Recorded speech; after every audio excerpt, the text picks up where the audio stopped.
Challenges in Progress, Chapter 20. So 1876 here in Texas ended the Reconstruction period, that time period after the Civil War, where especially in other areas the states were rebuilding physically after the Civil War. Texas had, of course, some economic and social problems that they were working on after the Civil War. But basically 1876, 1877 is seen as the end of Reconstruction. And as the end of Reconstruction, the biracial government here in Texas, the blacks and whites working together to run Texas in a Republican government, with as far as being associated with the Republican Party, ended. And at that point, ex-Confederates who had not been able to vote anymore were able to vote, and they voted overwhelmingly for the Democratic Party. And so in 1876, the Democratic Party sort of reclaims Texas, takes back political power in Texas from the Republicans, and writes a new state constitution, the Constitution of 1876, which, by the way, is still in effect today with a few amendments since then. The state constitution of 1876 really reflected the time period that Texans had written the document. It was after Reconstruction. It was after this sort of Republican government here in Texas, which had placed a lot of power in the hands of the governor. And so as Texans thought about their future and they thought about their past, they believed that the government that governs the least is the best, that you did not want a strong government to boss you around, but instead you simply wanted a government that could protect you while you made your own individual decisions about life and proceeded from there. So Texas, the Constitution of 1876 basically sort of made a small government, a not very powerful government in Texas, and tried to limit the governor's power, especially since during the Reconstruction period the Republican governor had had a lot of power. The writers felt that if they sort of moved the other way and having a governor having a lot less power. So here in Texas, we have a lot of elected positions that in many other states would probably be run by the governor's office, but in our state, these elected positions help the state run, and they all have their own power source, the people. So the Constitution basically told the Texas government what it could do, and then anything else it wanted to do, it would have to go back to the people, the voters, and ask them permission, which is why the Constitution of 1876 has over 500 changes since 1876, because again, when the Texas state government wants to actually do something, it just can't do it. It needs either the permission already in the Constitution, and if it's not written down in the Constitution, they have to go to the voters, and the state legislature has to pass a proposed amendment, and then the voters have to approve that amendment by over majority vote, and then the Texas government can do it.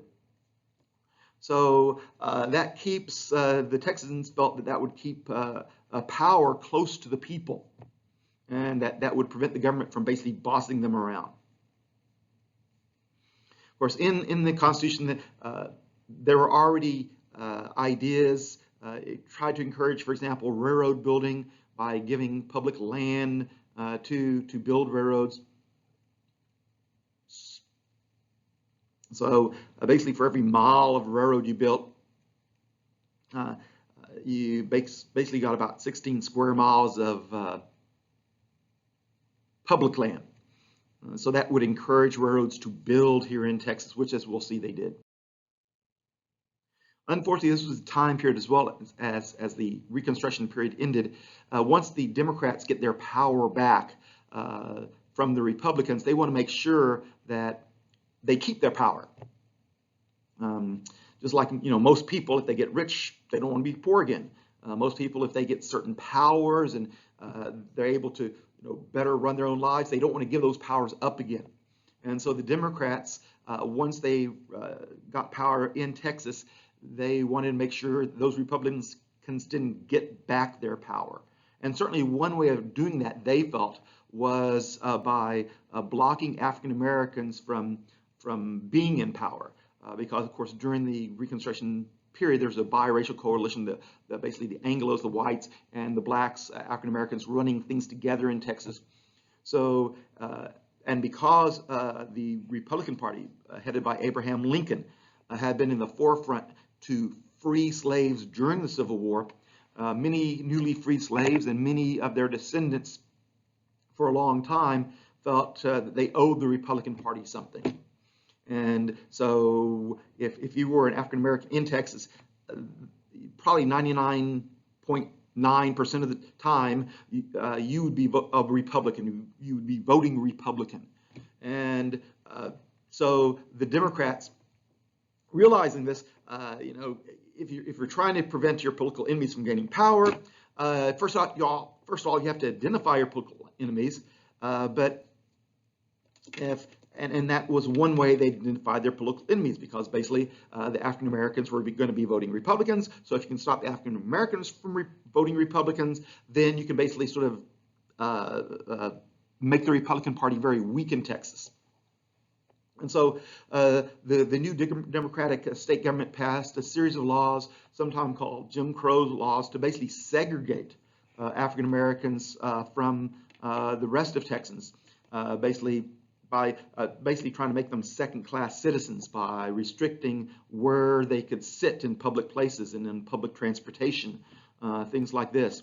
And they felt that would sort of maintain their, at least, political superiority over other political parties for a long time, which sadly it did. So in the 1870s, usually in the Texas legislature, there were probably about 36 African American members during that time period, every session.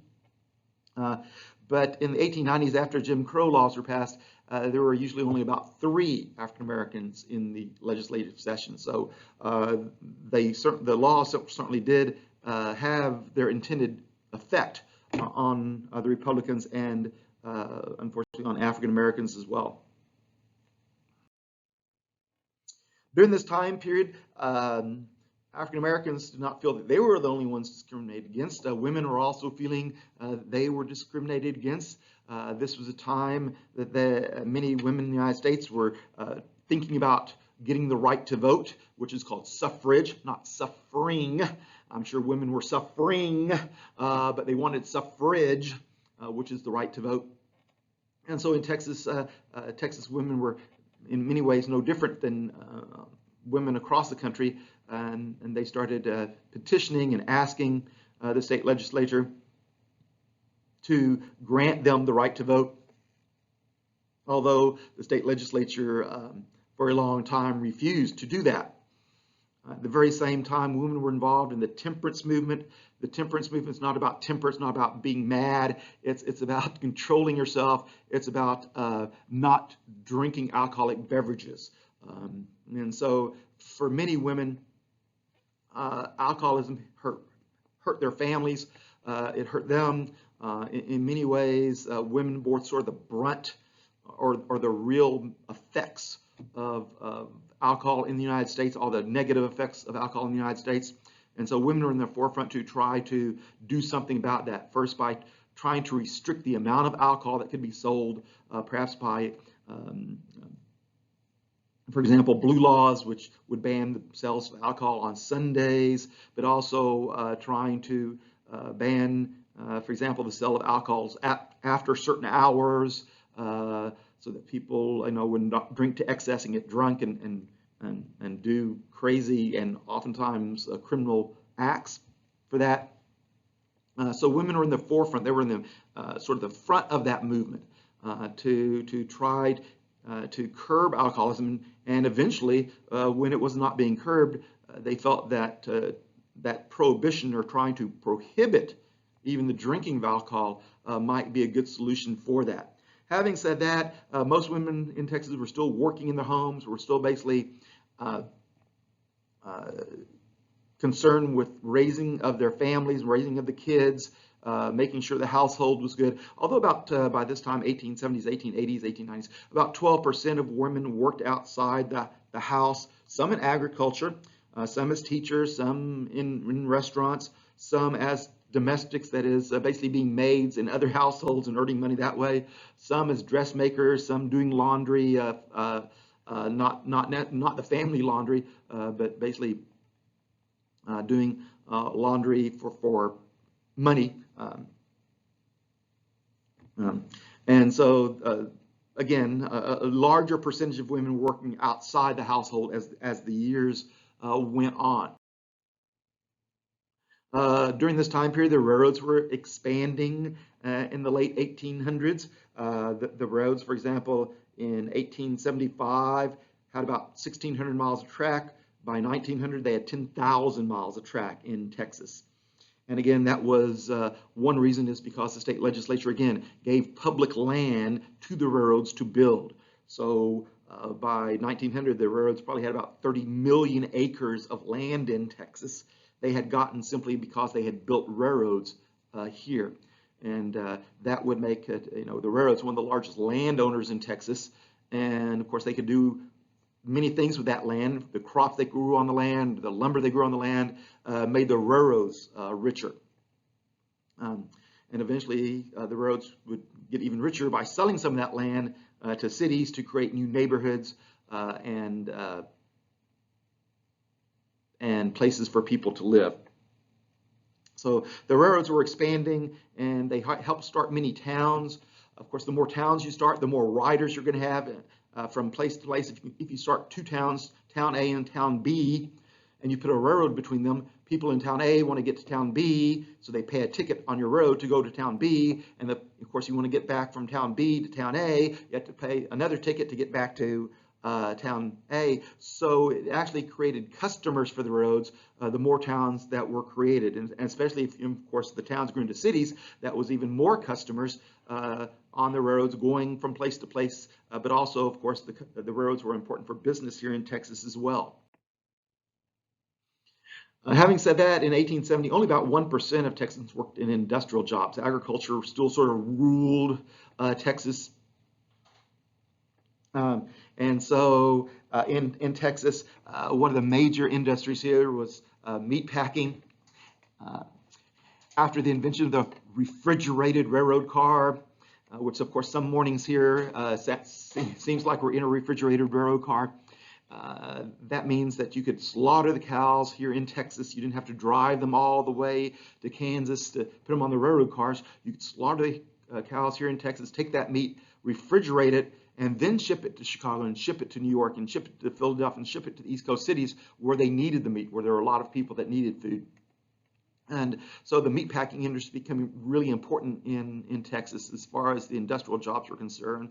And since Texans grew a lot of cotton, cotton seed oil, that is taking the seeds of the cotton and basically crushing them and taking that oil out of it, which you could do many things with. You can put it in foods and make, for example, salad dressings. You could use it in cosmetics. In some instances, you can feed it to farm animals. So that became an important industry in Texas. Lumbering became an industry here in Texas, especially in East Texas. Mining would also increase those industrial jobs as well.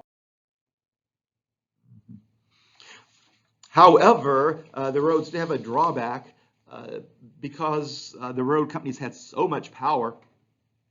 They could set the price of a ticket very high, not just the ticket as far as a person traveling, but if you had a cotton crop that you wanted to, send and put it on a ship in Galveston, and you were living in Dallas, you'd have to use the railroad to do that. And so the railroads were in a position to charge you a lot of money in order to use their road to transport your crop or to transport your manufactured items.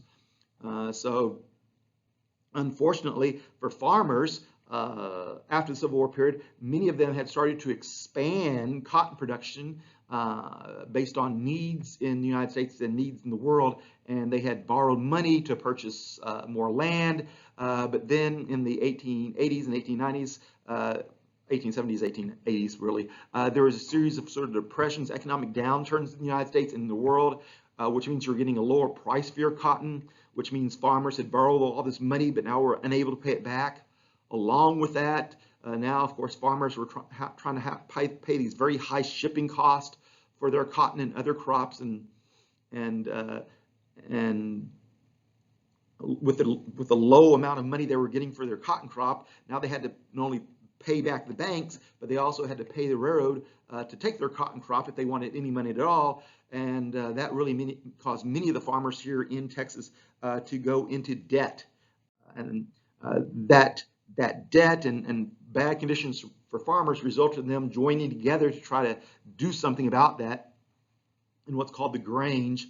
The Grange was both by way of social organization, that is, farmers getting together and basically having dances and taking care of each other, but it was also a political organization.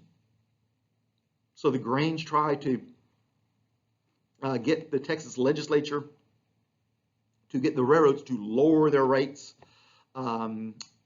and try to help the farmers that way. The Grange also set up cooperatives, which are basically stores, so farmers could buy things they needed at lower cost. So eventually the Grange sort of turned into or motivated the growth of what was called the Farmers Alliance. And the Farmers Alliance, again, was a bunch of farmers getting together. The Farmers Alliance, by the way, was sort of an equal opportunity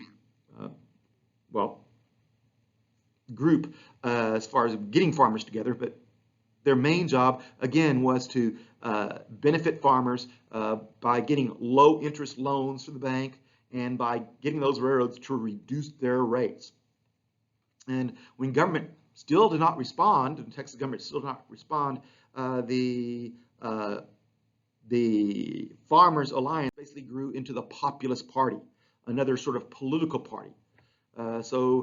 Since members of the legislature were not passing laws to lower railroad rates here in Texas, the Populists, basically the Farmers Party, started running members, started trying to get their guys elected to the legislature, so the legislature would lower rates and get banks to loan farmers low interest money. And the Populist Party was really, again, sort of everybody's welcome party. It didn't matter whether you're a black farmer or a white farmer. It didn't matter whether you're a male or female farmer. They wanted as many people to join together as possible to try to overcome basically the Democrats' hold on the Texas state legislature, so the Populists would be able to get these laws passed to help the farmers. However, the Democrats were successful in blocking the new party in many different ways. And again, one of the ways that the Democratic Party operated here in Texas was basically by dividing groups. So, for example, Jim Crow laws and other laws that restricted African American rights, they tried to sort of play off black farmers against white farmers and create differences between them and hatred between them, and of course that would stop these groups from joining together to try to overthrow and overturn the Democratic control of the legislative branch here in Texas. Now, in the United States, there was also a move afoot to make new laws and help people, what's called the progressive movement, which we'll study more next year in U.S. history. But the progressives supported many social reforms, both here in Texas and in the United States. And they basically wanted, first of all, to end corruption in government. They felt that businesses and government were working very close together to basically almost like steal ordinary people's money. And again, they probably point to the fact that, here's these railroads that, are basically very powerful in Texas, and the legislative people aren't doing really anything about the roads. Why? Because when the roads make a lot of money, they help fund your campaign for the Texas legislature. So if you're running for the Texas legislature at the time, and you tell the railroad, hey, if you give me a lot of money, when I become a legislator, we won't pass laws against you. We'll help you out. We won't pass laws that will hurt your business. We'll help your business. So it seemed like the businesses and government were working sort of hand in hand to oppress the ordinary working people for many progressives. And they wanted to make lives better. And as we'll see, again, this sort of melds with women's movements like the suffrage movement and with the temperance movement as well. Okay. So eventually, the progressives did make some headway, and in fact, in large part to the Texas delegation in Congress, in the National Congress. So by 1900, the National Congress had passed the Interstate Commerce Commission, basically to make rules for the railroads, to basically set how much they could charge you to haul goods or people across state lines. So under the under the U.S. Constitution, the Congress has control over interstate commerce. That means if your business operates between states, our national Congress can control it. So, but the ICC, which is still in operation today, again was set up to control these railroads that again cross state lines. However, of course, if your road just operated in one state, the ICC couldn't help you. So Texas formed its own railroad commission called the Texas Railroad Commission to regulate railroads within the states, or within the state of Texas. And this railroad commission eventually did help lower rates to help farmers in time. And the Texas Railroad Commission today probably is best known for its regulation of the oil and gas industry, because as we'll see later in this course, eventually the railroads are running well, and so when we have this new oil and gas industry that suddenly appears in Texas, who's going to make laws for it? Well, since the Texas Railroad Commission was doing so well with the railroads, the legislature just sort of gave them this extra job as well, which is oftentimes what happens in life. If you do a job really well, people will often give you extra things to do in that job. They'll oh wow, you're doing such a great job. Won't you do this for me? So the Texas Railroad Commission was created by the Texas legislature at first simply to regulate and control the railroads to help the farmers, but eventually it becomes a very important part of Texas government as well. All right, and that sort of wraps up chapter 20.